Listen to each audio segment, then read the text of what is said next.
All right, everyone. Welcome to Tiger Talk Tuesday. We are actually at episode 44. For those that are new to the series, this is all around transitioning to life after sports, whether it be due to injury, retirement, or unforeseen circumstances that forces you to hang up the jersey. A real passion around these conversations has come from a lot of athletes that we speak to who do have those moments where they are suffering in silence, and we're building community to let you know that you are not alone. So for any hockey enthusiasts, today we have a truly special guest joining us on the show. Hailing from the hockey rich town of Dryden, Ontario, our guest is none other than Kevin Raine, a retired professional hockey player with an impressive career spanning various levels of the game. Kevin, as a mental health advocate, has made significant contributions to the conversation around mental well-being with multiple appearances on Hockey to Hell and Back podcasts. Most recently, he shared insights alongside Brady Leavold, which he is in the lineup in our interviews, shedding light on the often overlooked aspect of athletes' mental health. A decorated player, Kevin achieved championship success at the Jr.B, OHL, and AHL levels before making a mark internationally with the Belfast Giants of the EIHL during the 2017-2018 season. Unfortunately, his career took an unexpected turn, leading to retirement on December 22nd of 2022 due to an injury, which we will dive into. But Kevin didn't just step away from the ice. He embraced a new chapter in life. In 2019, he founded Personal Best Hockey, a venture dedicated to encouraging and supporting individuals in the pursuit of their very own personal best. So welcome, Kevin. Yes, thank you, Janine, for having me. Quite the impressive resume. So let's just dive right into it. Tell me about your hockey career. How did you get started? What was your younger um, playing career like growing up as an athlete? We, well, Dryden, Ontario, very cold. Frozen lakes, living on the lake as a child, and had neighbors who were a little bit older, right? I was not 93 born, and I think our neighbors were, in the 89, 90 kind of, and so older kids. They had a rink out front of their house, and so there we are out front with them, and then shoveling off our own and whatnot. And yeah, I remember some pretty vivid memories of them out there teaching me, stare them in the chest and stuff like, years beyond what Yeah. I'm ready for. Like, look them in the chest. Why? I just want the puck. But so yeah, the early outdoor memories that all of us have. That's actually what I'm most excited for this winter. But yeah, and then eventually, creating those moves to make that a reality and pursuing that as a career. Recall as a kid, you have hockey players, whether it be junior hockey players, show up to your school and you're asking questions. They're Yeah. telling you their stories, whether it's your local junior A or a retired NHL or whoever it is. You're just kind of wide eyed because these are people who have done it. These are the Did people you that you have like, go did you watch. kind of have a feeling that you wanted to play at a higher level at a young age, or was it just you just kind of were in the fun zone? Yeah, no, I recalled that, and I recall kind of like these conversations that were like, if you want to do that, like you're gonna have to make some serious decisions. Ooh, I love So I that you just remember said that. I must have been 12 or 13, and I forget who it was. It's funny, I always forget who it was exactly that was in the gym, but I raised my hand. I said, how old is it when you move away to go play hockey? And they're like, oh, that's a tough one, probably about 15. And I'm saying, whoa, like in what, 2 years I got to move away from home? Like, I'm not, what do you mean? I'm just a kid. Yeah. And so yeah, you make those steps. You're in the billet homes, you're in AAA, and you're told it'll be over quick, boys. And then you make your transition to junior, and it'll be over quick, boys. And then you're playing pro, and suddenly here I am, having gone through generations of it'll be over quick, Yeah. and poof, Is it's that a over. voice that stuck with you in your head? Because it's funny, I do talk a lot about how the external, whether it be a parent, coach, becomes your internal words. Was that a voice? Because it seems like it's a consistent throughout your. Mhm. Yeah, I've got no doubt, right? It's like it's the constant pull towards how great is this, but right, Yeah. and the reminder of either the negative or the eventual end. Yeah. Did that which is ever kind take of, you away from being present? Like, did that ever kind of sit there, or were you able to just execute at your, because usually when you're younger, you're not as in your head in terms mhm, of worrying about that. But it's funny because I work with U22 mhm, double A athletes, and they're not even halfway through their season and they're already worried about the end of the season. I'm like, guys, we still have 6 months to play. mhm, Like, mhm. there's a whole world of hockey right there. Um, Well, well, it's so interesting how that attitude or that theme spans outside of hockey, because then you start forecasting and you start looking too far ahead. And, at least for me, and I can speak for myself, I'm sure it's a theme yeah. across, hockey players. And, that was how I conducted myself in my relationships too. Mm, I'm here for this season. It's going to be great, but then I got to go. interesting. And so Would you then do here's that? Was that me. like all your relationships? Did they kind of hold you back from connecting deeper with people? Do you find? Well, yeah, it turned everything into a contract. Everything's contractual, Mm, right? Everything's on a timeline. Everything's on a time crunch. Everything is meant to be very good while it lasts, but then, it you're going home for ends. the summer Yeah. and then you're going back the next season or elsewhere the next season.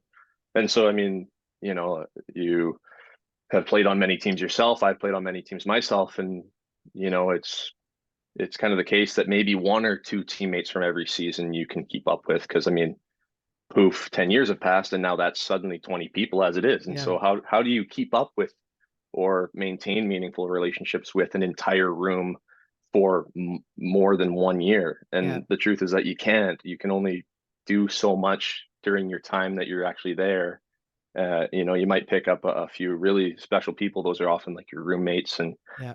your guys who are maybe carpooling with to the rink, or whoever it is Those you are the kind of fun car found rides. that. Yeah. And so it's kind of a reality that, you can only spread yourself so thin. And when you Mm, play on a team of 20 guys, the next year you can't be spread to 40. You do have to yeah. like spread yourself to your current. And yeah, so this limited timeness, this like theme of like cut and run and, Mm. being on the run, very much a theme in my life, and very much how I utilized my hockey career to constantly be in escape mode and on the run, I guess. Interesting. So, I love that you're so self-aware. I've watched some of your content on Instagram, and you speak very well. You speak from the heart. I love that about you. And that's why I wanted to have you on as a guest, because I feel like in a world that is so fake, and I don't think intentionally fake, it's this need to fit in and this need to, it's a deep, not a deeper understanding of self, but you seem very self-aware. Looking back, there's a number of transitions that you talked about that we didn't really dig into, but what do you feel like if you could kind of pinpoint one or two things, like with your younger age, what that transition, what did you learn about yourself? And then as you kind of went through your transitions as a professional hockey player, what would you say your learnings were? If you could pick like two or three mhm, top things, because a lot of kids do transition, they change teams. mhm, It happens. I didn't go away at 15. I could have gone away a little bit younger. My parents were like, hell no. If you knew me when I was younger, they were like, nah, mhm. we're not, you're not ready to be. I was a little bit of a wild child, but what would you say those were for you? Well, it's hard to say what I was learning at the time, because now that it's over and we're reflecting and, hindsight being 2020 and all that good stuff, it's hard to say what I've learned now and Or what maybe what were I. you struggling with? Like the first transition when you first played, like, was it confidence on the ice because there were older players that Mhm, were like, belief of self or whatever? mhm. Because we deal with a lot of mindset when we talk to the athletes. So Yeah. I'd be so curious what you learned or struggle with Okay. along your journey. Okay. Yeah, I'll look at each phase specifically, I suppose. Moving away to AAA was, my first chance at fleeing, and I tell that story. That's in fact what I did. I'm the oldest of three boys, Okay. and recall very vividly being in that like ninth grade, 10th grade time frame. Um, being really, really combative with my mom. Mm. I wanted to drink, I wanted to party, I wanted to be out with, the people that were doing that. And so when I Versus went to training, you mean?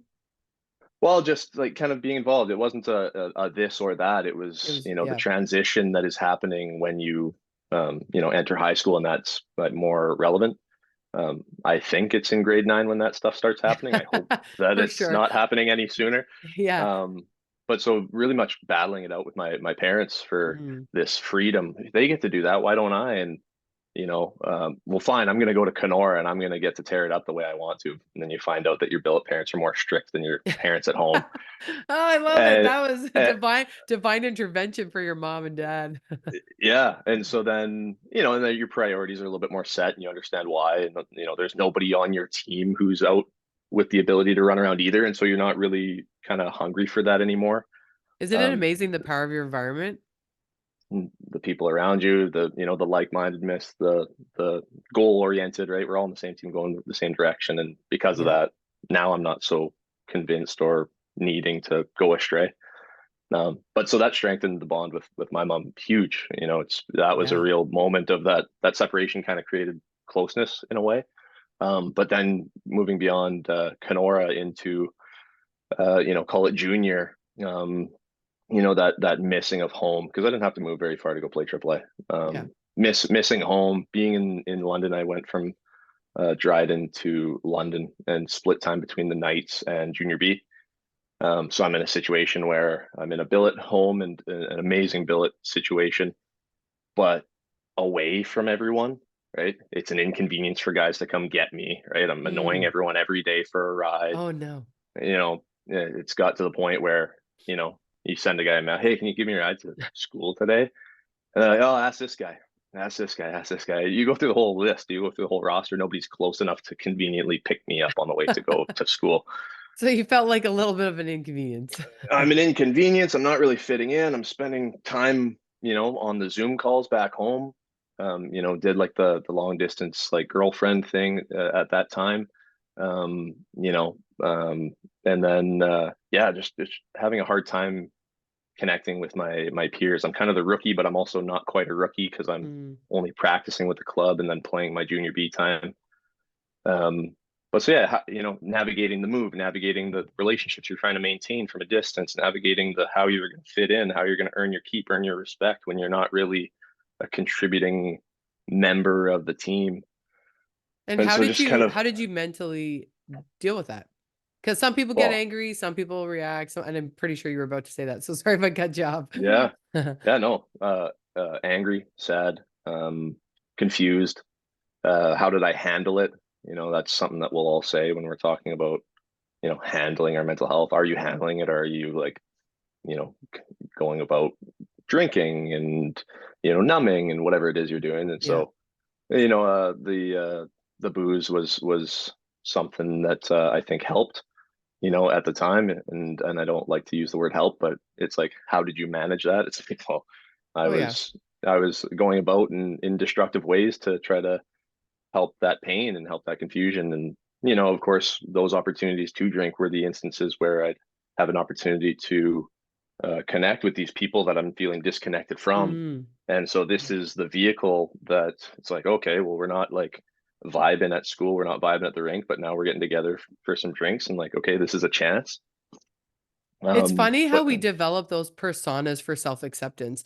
Like a lot of when I listen to psychology podcasts or they talk about attachment versus authenticity, and we mhm, will seek attachment every time. We'll abandon ourselves for that, especially when we're younger and we need our caregiver or you need your teammates and we're mhm, young developing minds, right? So that's really mhm, interesting. I mean, it makes perfect sense. mhm. So I appreciate you sharing that.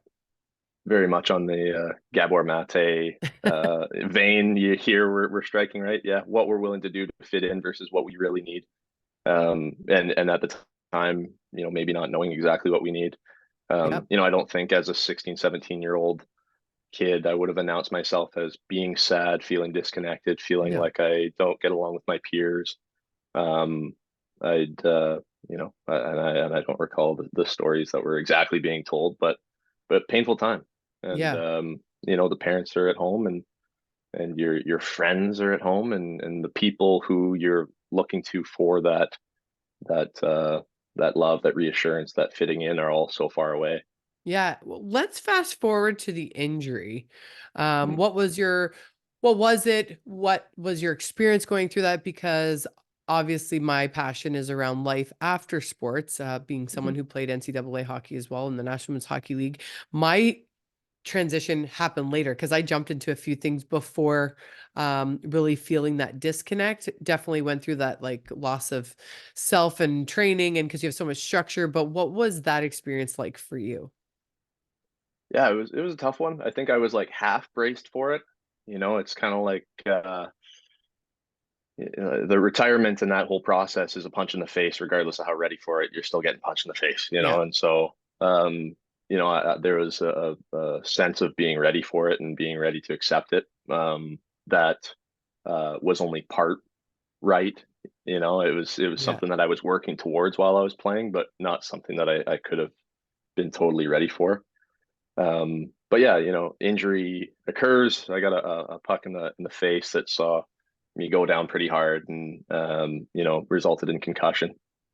And from then, having had experience with concussion, as soon as that happens to me, it's kind of like, all right, 6 weeks, 6 weeks, like we can count on that. I'll be That's just back. how it goes. I'll be back.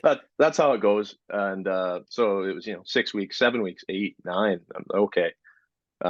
But of course, the way the protocol works is, you're trying to actively reintegrate and and Mm. and get there progressively.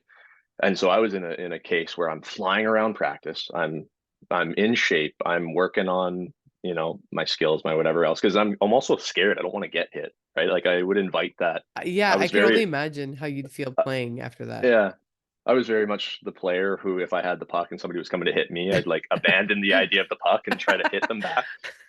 Where like Uh-huh. now I have this like catness to me where I'm like, I got that little like jump and that like evasiveness. And so I was feeling great, but I was very much like a head nod away from being re-entered back into the lineup. Mm, But the contact was leaving me feel like shook and leaving me like, whoa, like that was a small bump, but I would have called that like one of the big ones. Why does mm, this feel like this? And so I think if I was, 22, 23, would have been very much like, no, let's go. I'm yeah. ready. Put me back in. But because I'm not, and I'm 30 years old, and my priorities have shifted, um, I was like, guys, I'm not ready to go. This isn't right. And so that led to an MRI and CAT scan of my head, which, you can see both sides, right? Is he okay? He's looking great. Like, come on, we got to get him out here. What does he Yeah. need? Is it a confidence thing? Is he actually hurt? Then and this is a conflict of interest anytime somebody's concussed or injured, right? The management wants to get you back in, and you want to, you care about the team, but you also care about yourself. And Yep. there's so much of this going on. How do we prioritize all this? Yep. Um, but so they got me a scan, and I, of course, part of that is kind of like, all right, we're gonna get him a scan, and like it'll show no results, and so we'll then convince him that he's okay. Well, the scan showed a bleed in the brain. Oh Um, no. And so, very much doctors relaying that information to me, and very much, well, doc, like, I don't have to play, right? As opposed to, come on, doc, like, let me go. And so, because I had that attitude, the news was kind of a relief to be like, no, okay, you're done. Like, oof, Yeah. I Was don't it have to put one myself hit or back. multiple hits for you? Well, now there's the investigation as to whether or not this happened for this concussion, or did it happen previously. Mm, I could have had this for a very long time. It could have been from another one, could have been unrelated. Um, but all we know is that it happened um, over 4 weeks from time of scan. And I think the only difference is how it appears in the image. It's either dry or wet. If it's wet, then it's, you know, less than 4 weeks old. If it's dry, which it was, then it's over 4 weeks. mm. So, long story short, concussion, extra scan, to then find, oh, actually, like there's this, and that's like a you're out, like automatic situation. Um, and then now That's you an got to, extreme break for an athlete too, right? That's like your umbilical cord immediately is cut off. yeah, the slam of the door, and the decision's made for you. I tell myself and believe that, that made it easier, because it's not a choice at that point. It's like, Mm. hey, this is how it is. It's like forced Um, retirement. Yeah, like there's, for me, unlike other retired athletes, I don't have that like, oh, maybe I and know. you maintain the conversations with your old GMs, and you got your teammates barking at you, and Giants go on a losing streak and you got fans asking if I've got any gas in the tank. And Yeah. there's that, like, you got it. You You can have still this do it. solid resolve, like, no, I'm done. It's not happening. Like, I'm like, no, dude, like read the blog post. Like, I'm not good. Like Yeah. I'm not in a place where I want to go play or where I am deemed healthy enough to. So And what was fortunate that in that way. time period like? Because you have your personal best, and I love that you turned what happened to you into a way to help others, because I'm very Hmm. passionate about that as well. So thank you for doing that, because Hmm. there's so many lives on the planet, so many athletes that, I talk to so many that are dealing with leaving sport due to concussion. And because I never suffered from concussions, I'm starting to learn more and more from these experiences. And like I even was talking to Paul Rushforth, who was he's in the Hall of Fame and he signed with the Sabres. But he's like, now if I just even get like a little tap, and I just didn't know that about concussions, and just because it Hmm. wasn't a world that I had to ever kind of go down. So are you to that extreme where kind of you're going about your day to day and the littlest thing can put you into a concussed state, or and you're fearful of that, or you feel fine as long as you're just not like, can you go play hockey and you just can't have contact, or where are you at?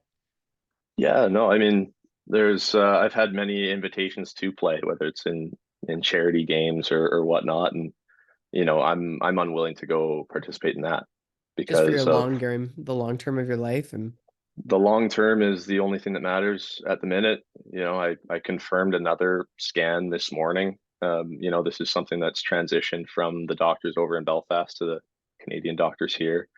And it's there's parts of me that feel very lucky, but there's also parts that wonder, what extent is the damage done, and mm, based on the sensitivities I have, you know, in different instances that are kind of surprising and kind of like you do something a little too fast, or you do something, um, you take a bump or whatever, um, it's it's kind of scary. It is very scary. I empathize with anybody gone who's through them. dealing with what I am dealing with, and even worse. There's also that too. Like, I'll not be sitting here, and I kind of that there's always that like subtle headache and like the pressure that's going on, and That's I all the think time, a yeah, subtle yeah, headache. Hmm. yeah, and so especially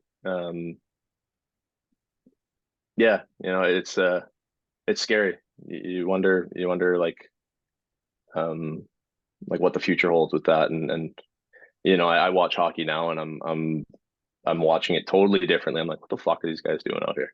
Yeah. Like, especially at the minor pro level, and especially at the youth levels where there's big collisions happening all the time. And again, like I used to invite this. I used Yeah, to for sure. It's love this. interesting how you transition. I know, and you got It an eye view now of your it own was experience. yeah.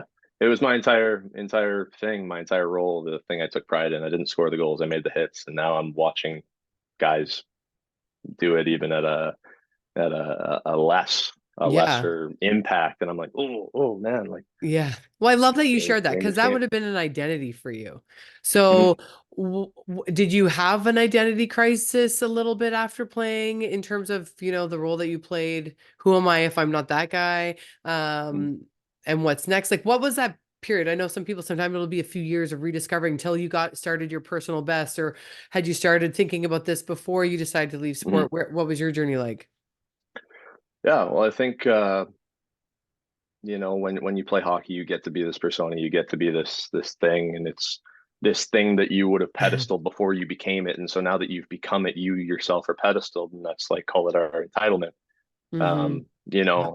And that's something that as hockey players, when we get to talk about while we're playing, um, we'll try to wiggle our way out of that headlock at all costs, right? We don't want to think of ourselves as entitled, and we don't want to think of ourselves as cocky, and it is good to be humble, and so we try to be, and Yeah. we are, and we act that out, but are we truly? Um, Mm-hmm. I think that's been a big challenge for me, is because now that I'm off this pedestal that I've either been placed on or placed myself on, how am I viewing myself? Because now I'm a civilian. Now I'm not where I was. And how Yeah. am I talking about and thinking of myself here? And does that mean that I've been subconsciously thinking of other people as lesser than the Mm. entire time? And so now that I'm here and I'm you has been piece of shit, waste, like, Yep. and so to talk about yourself like that and then to be like, well, you're just a normal person, and be like, well, is that how I see normal people? Is that like, should I be disgusted of myself? Right? It's a Yeah. real Yeah. challenge to take yourself out of the skates and put yourself into the boots or whatever you say. And then it's, that's the easy part, but it's how you're seeing yourself and how you're seeing others the entire time that is kind of So a what's wake your up call. process for this reflective work? Are you a journaler? Do you meditate? Like, where did you start this? Because I know a lot of males, they'll go from like this macho ego persona, and then they're softened obviously by whatever their Mhm. experiences were. What's your process when you do this type of reflection? Because you've got a lot of great self-awareness. I've seen your stuff online. Yeah, I write a lot. I Me too. am always down for a discussion conversation. Do you Very guys hear that? He writes a lot. I talk about how writing is like your deepest form of thought, and I know everyone wants to avoid it. Actually, Amazon came the other day, and it was a journal, and I was like, "Did you order this to my husband?" He's like, "Yeah, I might start writing." So it's funny how, and people can't do it until they're ready. But I love that you said that. So thank you, people listening. Write, get into your writing. Talk to us about your journey to the page. Yeah, through the page. Sometimes I'll have an idea, which is either a question or I guess, a prompt is what they might call it. And so you're answering one question at a time, and if it leads you to more questions, you write those questions. And I recently, literally days before getting on here, wrote a piece, and I called it "Let Your Light Shine." Hmm. I I saw don't it. know if you got a chance to read that, and like, I saw it. there's nothing defined in there. I'm not telling anybody what to do. Yep. It's just a series of questions that lead to more, lead to more, and lead to more. Which I, believe is the hardest part of doing this type of stuff is, the more questions you ask, the more questions you have, and then you're Can I stuck with stop you just for one a second? mess of questions. Yeah, I want to stop you for a second because I love that you just said lead to more, lead to more, lead to more. And it's funny because my message is all about keep showing up. And in my process, because I keep showing up and doing this type of work, I am being led to more. So I love that you just said Mm, that because it's simple to understand. And a lot of people want that like overnight Amazon Prime transformation. And it's in those little findings of self-awareness and self-observation along the way that you kind of start to weave your own thread, and then eventually you're so cracked open. I feel like it's taken me a good 2 years to really sink into my authentic self, that who I really like her. And it's going to be a forever process, but this first part of my journey, would you say this leading to more, I love how you just described that, has really kind of, do you feel like your roots are growing down and you've got this deeper connection to yourself mhm. from that process?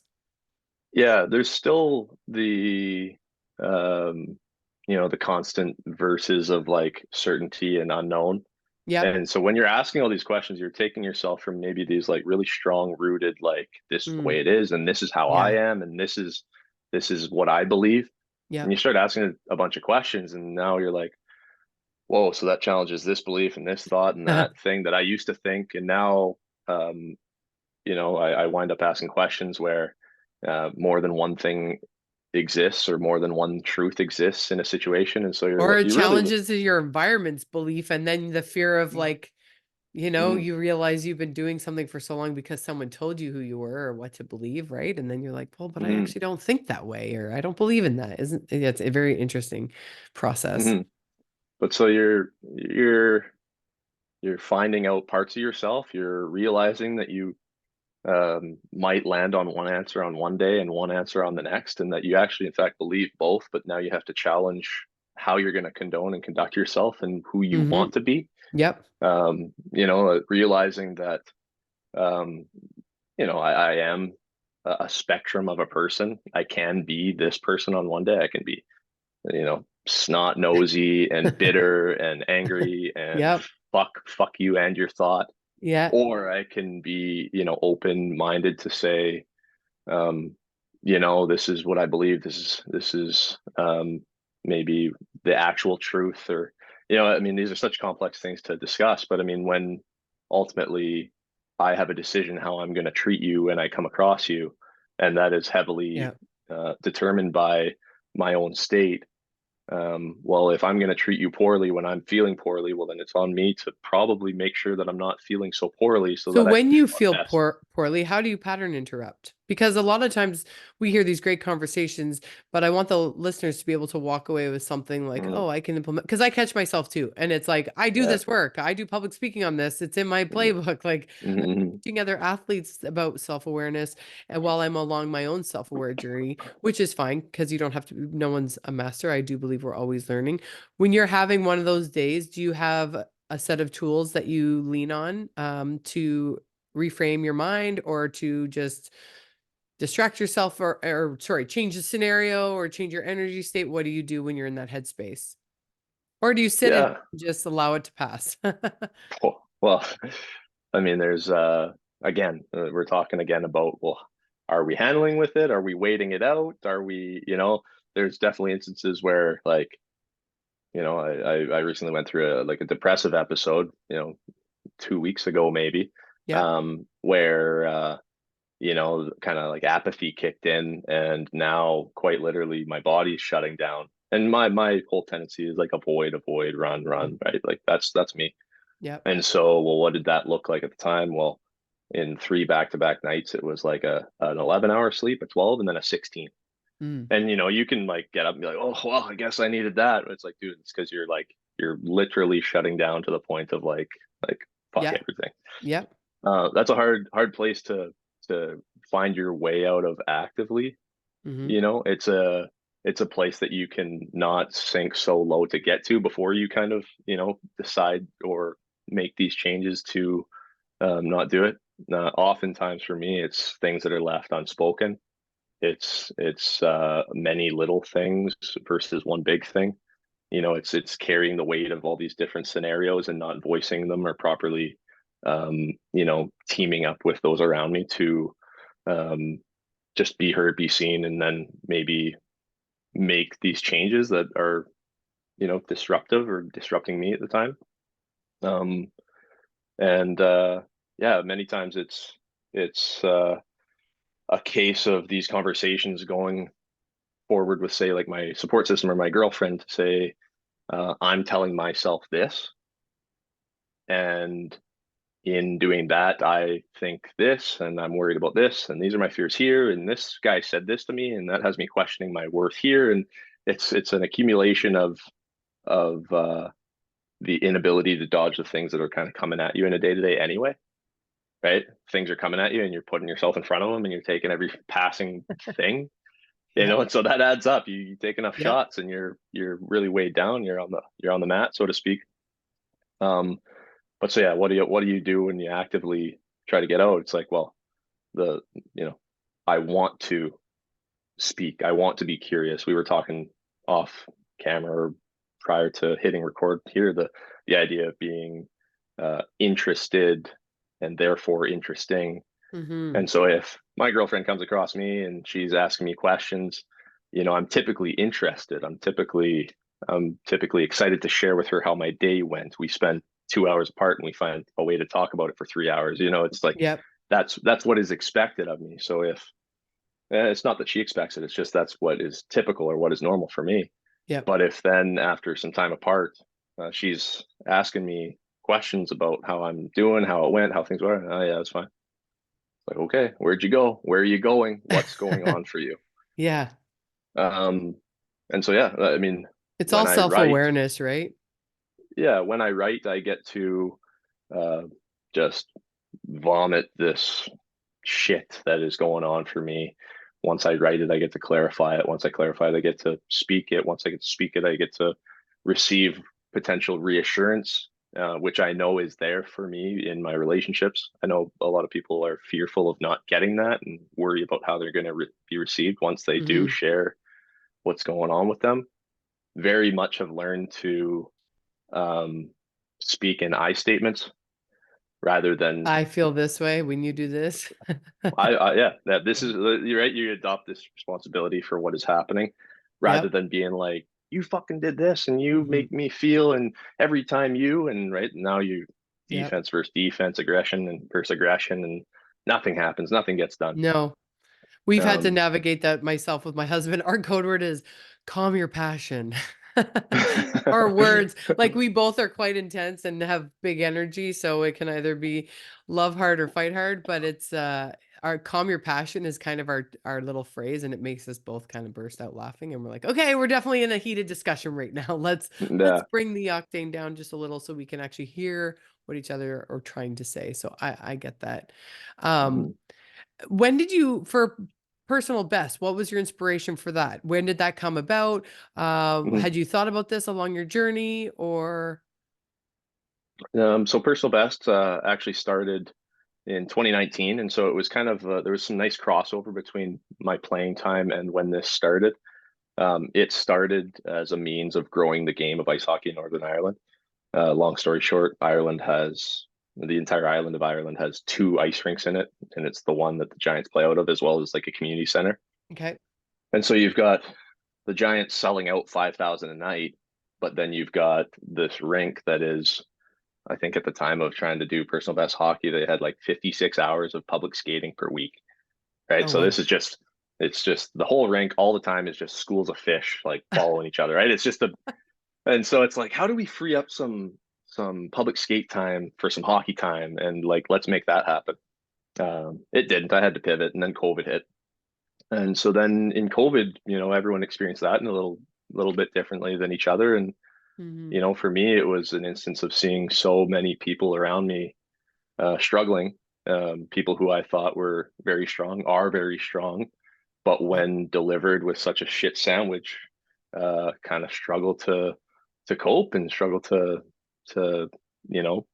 And so, I mean, of trying time for everyone, but it was in that time where I was like, okay, like what can we do? How do we do something? I had long hair at the time. I wanted to cut it off. I determined then it was going to be cut off for mental health awareness and initiatives of some kind.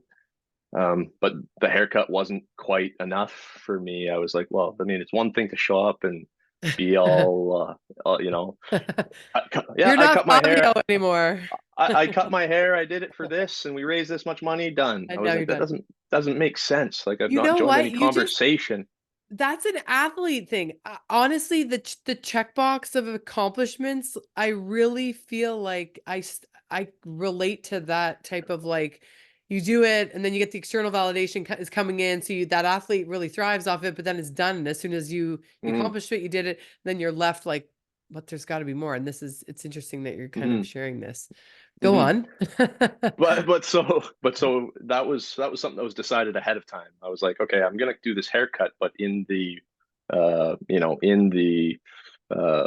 anticipation for said haircut, I'm going to start this podcast type thing. And this is exactly what we're doing right now. I joined in Yeah. on conversations, had something like 11 episodes or guests. The first one was my mom, and Uh it was like we had this like epiphany brainstorm. We're in the kitchen, we're pacing around, we got to cut hair and we got to do this, and we got to have these conversations. So we went for a car ride and we had a 40-minute conversation uh about like what led us to get here.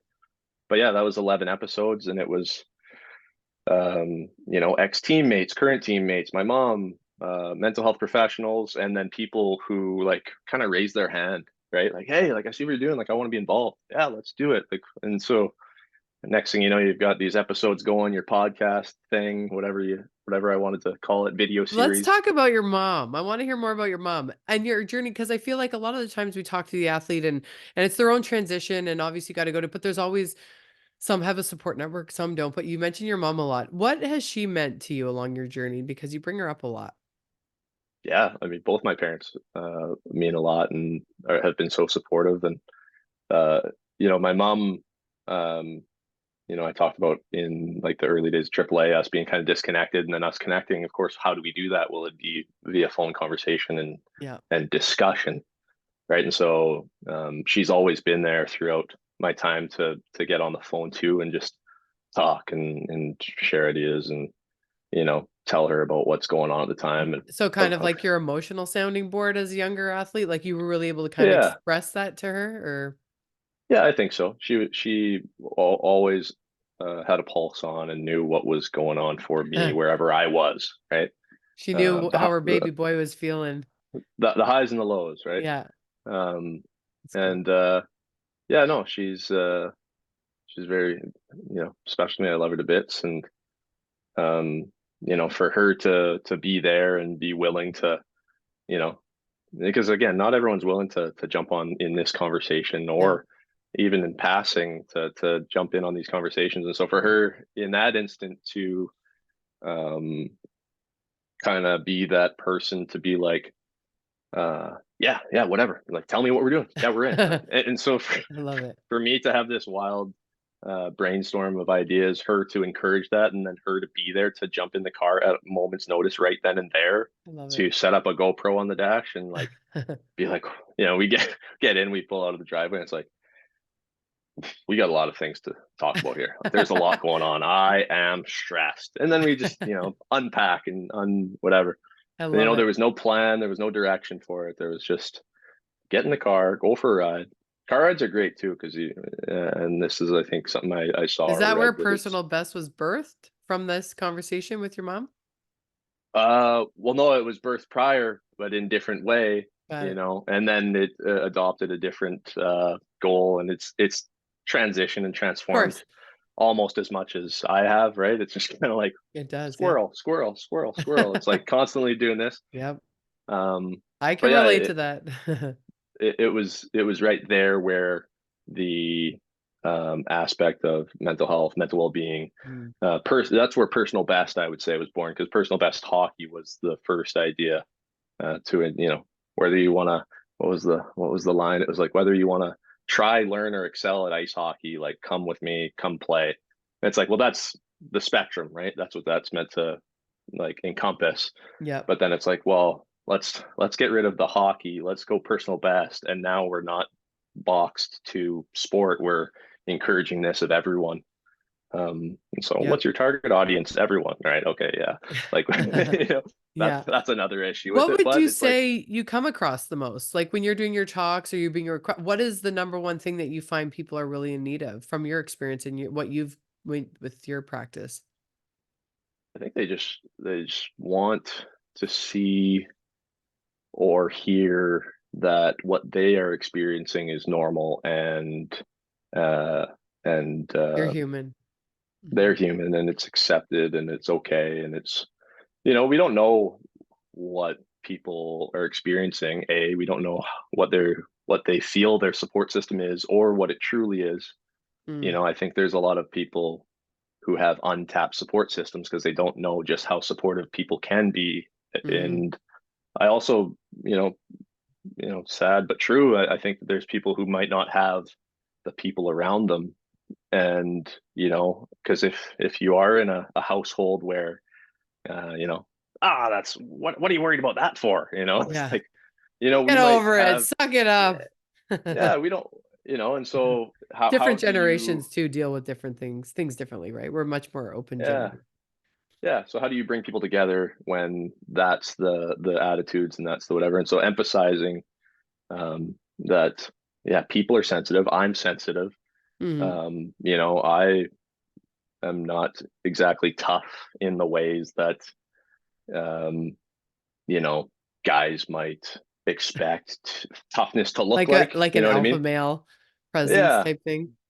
yeah. And yeah, I think it's a what what I aim to showcase or encourage of other people is like, yeah, so what? Like, yeah, of course. Like, no shit.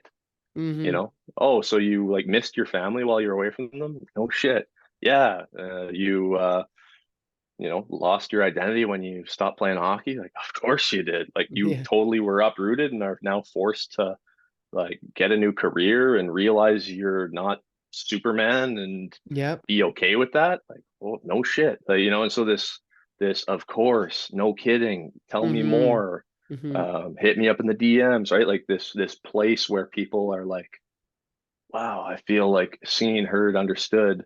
Mhm. Um, and I think, you know, taking the athlete experience and translating it into a way that gets away from personal best hockey and goes towards personal best to share. I don't want to share a story that is completely directed at and only for athletes or hockey players, because I think people experience these feelings across everything, Oh, for right? sure. For sure. Everyone's trying to get better. Everyone's trying to be involved. Everyone's And trying you to don't be have to be a elite. pro to feel it either. I deal with young kids that are No, going through it, and they weren't even near that level of playing. What would you say if somebody was sitting here, or someone, sorry, is listening in, and mm, they're suffering in silence, they're in the dark place. What would be your top 3 tips to get them out of that? top three tips. We've emphasized writing, right? Um, to write things down into, I know a mistake I make when I'm writing is I worry about like fucking up my notebook, right? Like I'm worried, it's like You we do- treat you do- yeah, treat everything as the good copy, yeah, right? It's like, okay, first you acknowledge that whatever you're writing is the rough copy. Just fucking lay it down. yeah. Bullet points, fucking draw. I don't know. I don't I draw, but draw, I doodle, I draw, yeah, I write. I sometimes go sideways. I go all over. Yeah. yeah. But it's the only way that you're going to be able to have the story that needs to be told, that is amidst the foliage that needs to be trimmed away before you can then put it in order, so that you can then, maybe the best you can do then is to be like, all right, look, this is what I've got. Like, I got to show this to you. And this is Yeah. something I did with my mom recently. We were in a discussion, and she's driving me nuts in recent, and for reasons that I won't state now, because that's our business and we don't have to air that out. But so I'm running into this instance with my mom. It's reoccurring. It's driving me absolutely nuts, and I get all emotional and I start like telling her like, but I'm kind of I don't know how to get off on the right foot with this. Again, I don't want her to feel like, I'm trying to come from like the I statements and the, when this happens, it does this to me. I went and I scrambled. I got my laptop. I pulled up the writing that I did. I said, I just want to show this to you because it's everything I wish I could say, but I can't. Oh, good for you. And here you go. And so now all of a sudden we've done and we've like, all right, crisis averted. This thing that was going on that, is Yep. to do with our dynamic, Yep. um, is solved, not quite, but is now in the open. It's made aware of. It's not internalized within me anymore, and so I don't have to carry it, and I don't have to expect it. I don't have to like go to mums and have this feeling of like, here we fucking go again, because it's like it's on you now because Yeah. Yeah. and so now whenever it Out comes in the up, open. I'm gonna go, hey, what did we talk about? I thought we agreed that. So now in the dynamic of my mom and I, through being able to get that message across by sliding her that note, that well thought out, that place of love written note, Yep. right? I didn't write it so that I could hit her up with it on a diss track, right? Like, oh yeah, this is going to be fire, like, and tear her to bits. I wrote it with the intention of like, how do I write this to make sure that these things that are weighing me down are on a page that can make it to her in a way that she'll be willing to read the whole page and consider it all. Yep. It's like, okay, well, so I mean, if we're feeling misunderstood or we're feeling these types of ways in our interpersonal situations, I mean, highly recommended. Like Yeah. that Oh, that yeah, won't be the first letter that I no, write and send to someone I care deeply about. for And so sure. now I'm now having successfully done that, very recently, I'm like, fuck, like how do I convince this person to write a letter to this person? So, it's like family dynamics, right? Like we all have families and families Oh love no, to everybody's fight normal till you and get to whatever know else. them. Yeah. Yeah. No, we all have our dynamics, and everyone's growing at a different rate, different experiences. So you're gonna meet at different places in your life, right? Or people Hmm. are gonna trigger you because of something that you need to heal and whatever. I Hmm. get that. So writing's number one. What else? Yeah, I feel like I forget what the question was now that I've gone on No, that's this okay. I said if somebody was sitting struggling in silence and oh, they're really in a right. dark space, what would be your top 3 tips for them? given that this show is all about transitioning to life after sports, and how do they Yeah, navigate recreating that new identity for themselves, or just reconnecting with their authentic self and not having to have that label, yeah, right?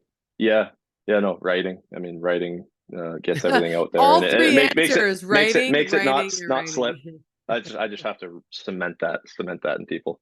That's the Yeah. only way you're going to be able to see it all at once. You'll forget about it once you get on a different thought or find yourself on a different thought train. But asking yourself what it is about what's happening that either isn't serving you or is weighing you down, right? Mhm. Because like it's like you're irritable. Well, you're not just irritable. You're frustrated with very specific things within your ecosystem, your life, your relationships, your job, and so like if you have the pillars of your life and you're so good at being so critical, how, right? We're all like, Yep. this fucking sucks and he's lost out for lunch and this is stupid and I hate this and I'm done with this and Yep. can't believe the Canadian government is doing this, Mhm. right? It's like, okay, so like you've got things, very specific things that if you look at close enough, you can decide whether or not you're even willing to deal with them anymore. For me, big one like the news, I spend any time looking at or watching the news, and it's like, we're toast. We're done, right? Like Yeah. doomsday, right? Yeah, Look at what's exactly. happening here. Look at what's happening here. Yeah. So you Yeah, become aware of your we're triggers. toast.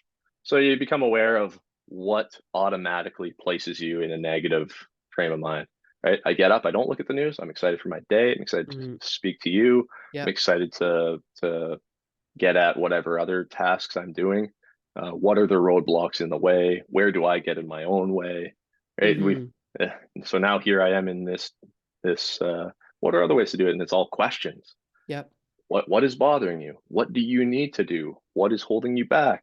Yep. What are your negative coping mechanisms? Who are you following online? Are you watching fucking Mr. Beast, or are you trying to take in something that, you know what I mean? Like Yeah. the garbage that's Yeah. online, the For sure. access to trash that we have, versus the likes of yourself, who's put together this for a very specific reason, for a very specific intention of helping those who get to see it. Mhm. Are you seeking out this, or are you Yep. watching cat memes and reels Yeah. of people wiping out on their skateboards, or For so what sure. are you um you know What are you are you focused on?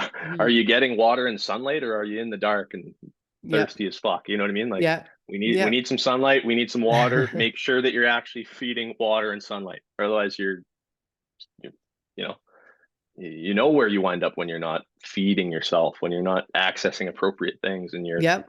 So head's full focus, of triggers. So we've got journaling. We've got what are you focused on, right? What are you understanding your triggers? Where are you putting mm, your attention in your life? Um, and then would there be one more? I mean, that's kind of more than three, but we're just I think the activating of the support system Ooh, in its yes, I love that simplest. one. And so I and love when so you said actually untapped support system, because some people have right. one in place that they just don't they're too afraid to share what they're going through. That's really powerful. That's something that really resonated with me when you said that. Now, Mm, winding down in this conversation, what advice would you like to give your younger self who is, depending on what it is that you were struggling with along the way, when you look back, what part of mm, you do you wish you could have given a hug to, or do you wish you mm, could, what piece of advice, if you were looking at a picture of your younger self, what age would you be and what mm, advice would you give him at that time? mm, mm. Um, I was the oldest child of a split home, took on a lot of responsibility when that happened, took a lot of that blame of everything that would precede that or come after that. Um, and so like the whole like it's not your fault is a really big like thing for me. Mm. Um, the like the Goodwill Hunting scene where it's like it's okay. It's like, yeah, I know. It's like it's okay. It's like I know, I fucking know. Like that's a big one for me too. But so yeah, I mean, younger self. It's not your responsibility, and it's okay would be two very big messages, and big messages that I try to tell myself. Um, even to this day, right? Like, Yeah, I got love to that. take care of that. Got to take care of that inner child within all of us, and Yeah. that's tough work. No, for sure. Well, I mean, I love everything that you've shared on this episode. So many golden nuggets. Uh, I appreciate you taking the time to come on. For those, again, this is Kevin Raine. We have episode 44 already. So many amazing athletes coming forward to join the conversation around life after sports.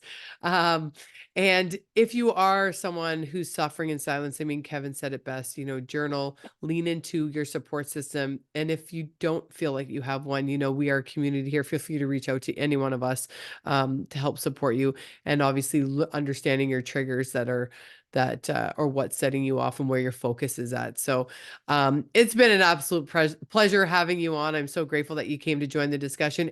Before we stop the camera, because we always hit pause and then somebody says something phenomenal, is there anything on the tip of your tongue that you wish you would have added to the conversation, or you're just like, oh, I really want anyone watching to know? No, let your light shine. We cited it before. It's something that's really sticking with me in my transition away from sport and into, life after hockey. I've questioned myself. I've questioned my self-worth. I've wondered what the point of everything was, and Mm. I've kind of come to realize that you know, meaning is found where we place it. And so if you give meaning, Ooh, meaning is found, replace it. Boom.